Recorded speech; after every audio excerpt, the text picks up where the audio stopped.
Hello guys, आज हम discuss करेंगे द्विघात समीकरण यानी quadratic equations chapter 4 class 10th maths NCERT.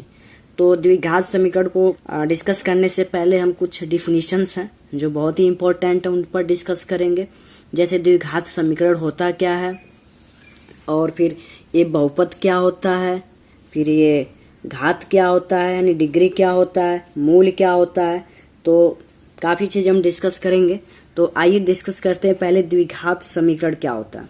यहाँ पे नाम से क्लियर है, द्वि का मतलब हो गया दो, ठीक, और घात का मतलब हो गया पावर, ठीक। तो ऐसा समीकरण जिसका अधिकतम घात कितना हो, दो। जैसे x है, x का अधिकतम घात कितना, दो। तो एक ऐसा हम समीकरण बनाएंगे, उस समीकरण में अधिकतम घात सिर्फ और सिर्फ दो हो सकते हैं, तो हम उसे कहेंगे द्विघात समीकरण।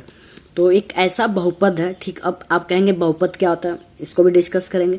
जिसमें चर राशि की अधिकतम घात दो हो और इस बहुपद का मान शून्य के बराबर हो, उसे द्विघात समीकरण कहते हैं। जैसे देखिए एक बहुपद है, बहुपद आपका ये हो गया 4x² + 3x + 9, और ये भी बहुपद है 2y² + 3y³ + 9x = 0, ठीक। ये भी बहुपद है, लेकिन इसका जो अधिकतम घात हो कितना है, ये 3 है, इसलिए हम इस पर डिस्कस नहीं करेंगे। हम वही समीकरण लेकर चलेंगे जिसमें अधिकतम घात सिर्फ और सिर्फ 2 हो और इस बहुपद का मान शून्य के बराबर हो, यानी ये जो वैल्यू है ये शून्य के बराबर हो, तो हम इसे द्विघात समीकरण कहते हैं। कोई भी समीकरण हो, एक चर वाला हम देखेंगे जिसमें दो चर नहीं होने चाहिए, ठीक। अब यहाँ पे y है, अब यहाँ भी y है, लेकिन यहाँ पे x है। इसमें चर की अधिकतम संख्या 2 हो गई, तो हम सिर्फ इस चैप्टर में एक चर वाले द्विघात समीकरण का ही डिस्कशन करेंगे। यानी एक चर का मतलब हो गया, अगर यहाँ पे x है तो इस पूरे समीकरण में सिर्फ और सिर्फ x होगा। यदि y है तो इस पूरे समीकरण में y होगा, यानी एक ही प्रकार का चर होगा। x है तो x होगा, y है तो y। यदि हम z में बनाना चाहें तो z में आपका हो जाएगा 3z² + 5z + 9 = 0। तो एग्जाम्पल नंबर 3 आपका ये हो गया। तो द्विघात समीकरण का जो स्टैंडर्ड रूप होता है, जो मानक रूप होता है, वो ऐसे होता है ax² + bx + c = 0। अब आइए इस पर हम डिस्कस करते हैं क्या होता है ax² + bx + c = 0। अब यहाँ पे जो a है वो कांस्टेंट है। कांस्टेंट का मतलब क्या होता है, ये है कांस्टेंट, ठीक। और ये b भी क्या है, कांस्टेंट है, और ये c भी क्या है, कांस्टेंट है। कांस्टेंट का मतलब होता है कि जो संख्या हो। अब संख्या में क्या क्या हो सकता है, आपका 1 हो सकता है, 2 हो सकता है, 3 हो सकता है, 4 हो सकता है, 5 हो सकता है, -1 हो सकता है, -2 हो सकता है, -3 हो सकता है, -4 हो सकता है, ठीक। 1/2 हो सकता है, √3 हो सकता है। यानी जो कांस्टेंट है वो आप देख रहे हैं यहाँ पे, ठीक। यहाँ पे प्राकृतिक संख्या भी है और ये पूर्णांक भी आ रहा है, ठीक। ये आपका परिमेय भी आ रहा है, ये भिन्न भिन्न संख्या आ रही है। तो यहाँ पे हम ये कह सकते हैं कि यहाँ पे जो कांस्टेंट है वो वास्तविक संख्या हो सकती है। वास्तविक संख्या, वास्तविक संख्या क्या होती है, परिमेय और अपरिमेय दोनों संख्याओं को वास्तविक संख्या कहा जाता है। तो यहाँ पे a का मान आप कुछ भी रख सकते हैं जो आपके मन में कर रहा हो। अगर यहाँ पे -100 करना चाहते तो -100 हो जाएगा, ठीक। बट ये जो वैल्यू x है और यहाँ भी x, a कभी चेंज नहीं होंगे। यहाँ तो हो जाएगा आपका x², ठीक। यहाँ पे हो जाएगा प्लस, और b की वैल्यू आप फ्री हैं, कुछ भी रख सकते हैं, √2 भी रख सकते हैं, √2 रख दिया। x है तो x, और c का मतलब ही होता है कांस्टेंट। कांस्टेंट का जो शॉर्ट फॉर्म होता है वो c होता है, तो c की वैल्यू आप कुछ भी रख सकते हैं, 10 = 0। तो ये आपका मानक रूप था, ये द्विघात समीकरण का मानक रूप होता है ax² + bx + c = 0, और इसको आपको ध्यान में रखना है। अगर सपोज कीजिए कि हमने a की वैल्यू 0 कर दी, अगर हमने a बराबर क्या मान लिया, a बराबर हमने 0 कर दिया, और देखते हैं a बराबर 0 रखने पर तो ये हो जाएगा आपका 0 × x², फिर क्या था प्लस b की वैल्यू मान लीजिए 1 2 कुछ भी, तो ये 2 मान लिया 2x + c की वैल्यू कुछ भी मान सकते हैं = 0। अब इसका जब मल्टीप्लाई करेंगे तो 0 हो जाएगा, प्लस 2x हो जाएगा, प्लस 10 = 0। अब देखिए 0 हट जाएगा तो हो जाएगा 2x + 10 = 0, अब ये क्या, हमने द्विघात समीकरण का जो डिफिनेशन देखा था वो क्या था कि एक ऐसा बहुपद जिसमें चर राशि की अधिकतम घात 2 हो, बट यहाँ पे अधिकतम घात कितना 1 है, इसलिए द्विघात समीकरण नहीं है। इसलिए हम कह सकते हैं कि जो a की वैल्यू है इज इक्वल टू नॉट 0, यानी a की वैल्यू 0 नहीं हो सकती है। हम ये कह सकते हैं कि a का मान 0 नहीं होगा और b और c रियल नंबर हो सकते हैं। रियल नंबर क्या होता है कि ये परिमेय संख्या यानी परिमेय प्लस अपरिमेय, इन दोनों को जब मिला देते हैं तो ये रियल नंबर बनता है। और रियल नंबर यानी वास्तविक संख्या, और वास्तविक संख्या को शॉर्ट फॉर्म में r से लिखते हैं। अब इसमें एक शब्द है बहुपद। बहुपद क्या होता है?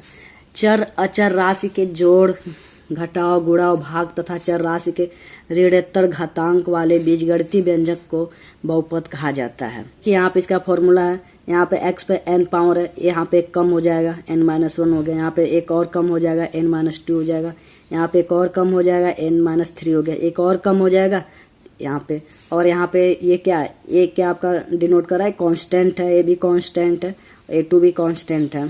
अब घात क्या होती है? घात क्या होती है? अधिकतम घात, ठीक ना, किसी भी द्विघात समीकरण का। जैसे ये समीकरण दिया हो, इसका घात क्या है? घात जो होता है जो अधिकतम पावर उसे डिग्री बोलते हैं। 2 है तो यहाँ की डिग्री 2 हो जाएगी। और मूल क्या होता है? चर राशि के ऐसे मान जो द्विघात समीकरण में रखने पर समीकरण को संतुष्ट करें। जैसे मान लीजिए हमें एक द्विघात समीकरण मिला हुआ x² + 2x + 1 = 0। अब यहाँ पे यदि हम x बराबर -1 रख दें, ठीक, तो ये क्या हो जाएगा, जो हमारा ये लेफ्ट साइड है ये राइट साइड के बराबर आ जाएगा, यानी -1 का स्क्वायर करेंगे तो 1 आ जाएगा, और 2 × -1 -2 हो जाएगा, +1, ठीक। अब इनको जोड़ेंगे तो बराबर 0 आ जाएगा। तो वही कहा जा रहा है कि चर राशि के ऐसे मान द्विघात समीकरण में रखने पर समीकरण को संतुष्ट करें, उसे मूल कहते हैं, इंग्लिश में रूट बोलते हैं।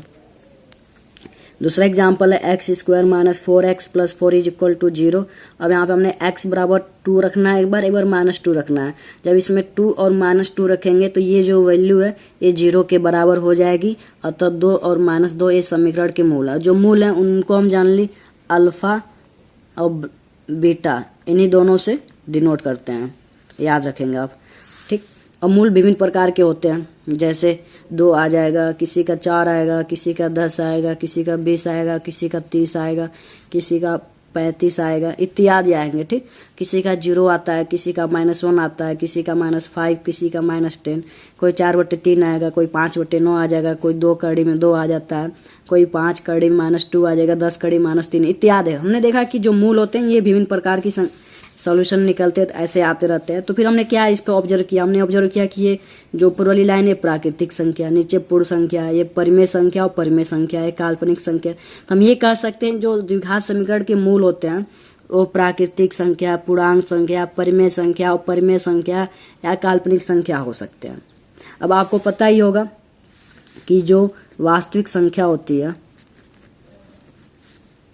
जो वास्तविक संख्या होती है वो परिमेय संख्या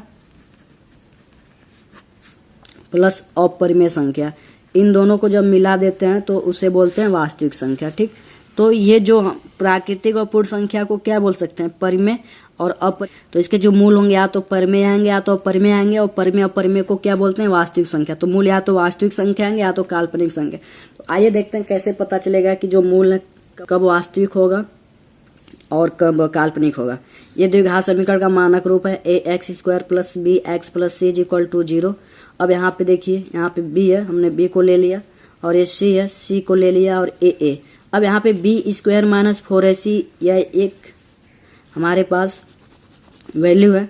अब इसी को हम क्या बोलते हैं? डिस्क्रिमिनेंट यानी विविधकर बोलते हैं, और इसे d से लिखते हैं, ठीक।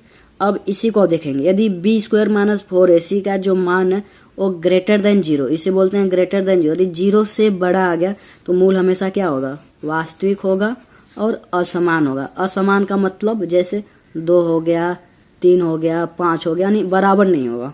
यदि b² - 4ac का मान 0 के बराबर आता है तो मूल वास्तविक तो होगा ही, लेकिन दोनों मूल क्या होंगे? समान होंगे। यदि b² - 4ac का मान 0 से छोटा आ गया, लेस देन 0, तो मूल वास्तविक नहीं होंगे, ठीक ना। अब आइए देखते हैं रिलेशन बिटवीन जीरोज यानी जिन्हें रूट्स बोलते हैं, and coefficient of a quadratic equation यानी द्विघात समीकरण के मूल और उनके गुणांक में संबंध। यदि हमने मान लिया दो मूल अल्फा है और बीटा है, ठीक ना, जैसे समीकरण ax² plus bx plus c equal to 0 है। अब इसके दो मूल अल्फा बीटा है, तो जो मूलों का योगफल होता है, जब उन दोनों मूलों का योगफल करेंगे तो उसकी वैल्यू हमेशा -b/a के बराबर आएगी। यानी यहाँ पे -b/a यानी जो b की वैल्यू जो भी होगी हम वहाँ पे b लिख देंगे, और यहाँ पे a की वैल्यू जो होगी a की वैल्यू लिख देंगे माइनस, यानी कोफिशिएंट ऑफ x और कोफिशिएंट ऑफ x² और माइनस लिख देंगे। और जो मूलों का गुणनफल होता है हमेशा c/a, यानी c का जो मान होगा c लिख देंगे, c का मान जो होगा c का मान लिख देंगे, और a का मान जो होगा a लिख देंगे, यानी c/a। तो ये आपको याद रखना है। अब बात आती है कि द्विघात समीकरणों को कैसे हल करेंगे। हमने लास्ट क्लास में ये डिस्कस किया था कि दो चर वाले इस समीकरण को हमने कई मेथड से सॉल्व किया था, आपको तो याद ही होगा। जैसे ये ग्राफी विधि था, प्रतिस्थापन विधि था, विलोपन विधि था, वज्र गुण विधि था। अब यहाँ पे हम द्विघात समीकरण को भी 2-3 विधियों से हल करेंगे। पहला जो मेथड वो गुणनखंड विधि है, जिसे इंग्लिश में फैक्टराइजेशन मेथड बोलते हैं। दूसरा है पूर्ण वर्ग बनाकर यानी कंप्लीटिंग द स्क्वायर होता है। जो थर्ड होता है क्वाड्रेटिक फॉर्मूला यानी द्विघात समीकरण, जिसे श्रीधराचार्य विधि भी कहते हैं। अब थोड़ा आते हैं कि द्विघात समीकरण सबसे पहले किन लोगों ने बताया, किस देश में द्विघात समीकरण का इतिहास बना। अधिकांश लोग विश्वास करते हैं कि बेबीलोन वासियों ने सर्वप्रथम द्विघात समीकरण को हल किया था। उदाहरण के लिए कैसे दो संख्याओं के गुणनफल और उनका योगफल है उनको निकालना होता है। फिर बाद में यूनानी गणितज्ञ यूक्लिड ने लंबाई ज्ञात करने की एक ज्यामितीय विधि विकसित की, जिसे वर्तमान समय में द्विघात समीकरण के हल करते हैं।